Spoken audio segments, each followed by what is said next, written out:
Hello, how's it going, everybody? This is Chen, and welcome to my humble home kitchen. As promised, today I want to show you how to make a fresh kale pesto.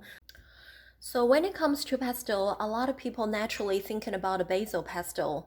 Since basil pesto, it is the most iconic and typical pesto that's made worldwide. However, other greens like kale, spinach, and watercress can all be made into delicious and nutritious pesto. So today I will be using our hydroponic kale. This is a Toscano kale, dinosaur kale that I said I really like, to turn these into pesto. So follow me and see how that's done step by step.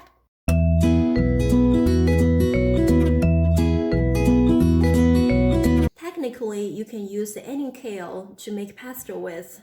However, keep in mind sometimes pesto is served and used as a spread directly consumed raw. So the ingredients you use, keep in mind as how clean and safe to consume raw.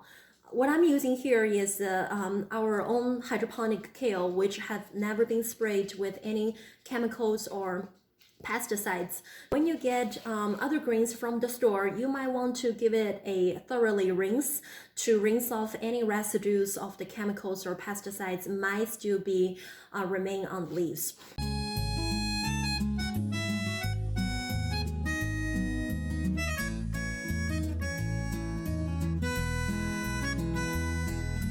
The volume of the pesto I'm making today is about 24 ounce, and the raw kale is about 5 to 6 ounces of the raw kale I'm using over here. Because the other day we harvested quite a bit of the bulk kale at the garden center, so I use about 6 ounces of those kale all in one batch. That makes 24 ounces of the finished pesto.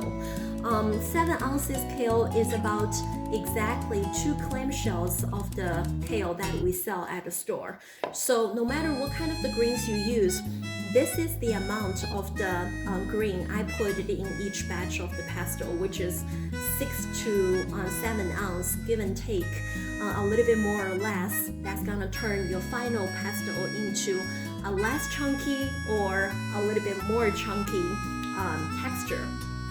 So you can get a raw kale from our garden center. It's about 2 clamshells, gonna give you one batch that makes 24 ounces of the finished product.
You can see it is super simple to make a jar of the pesto.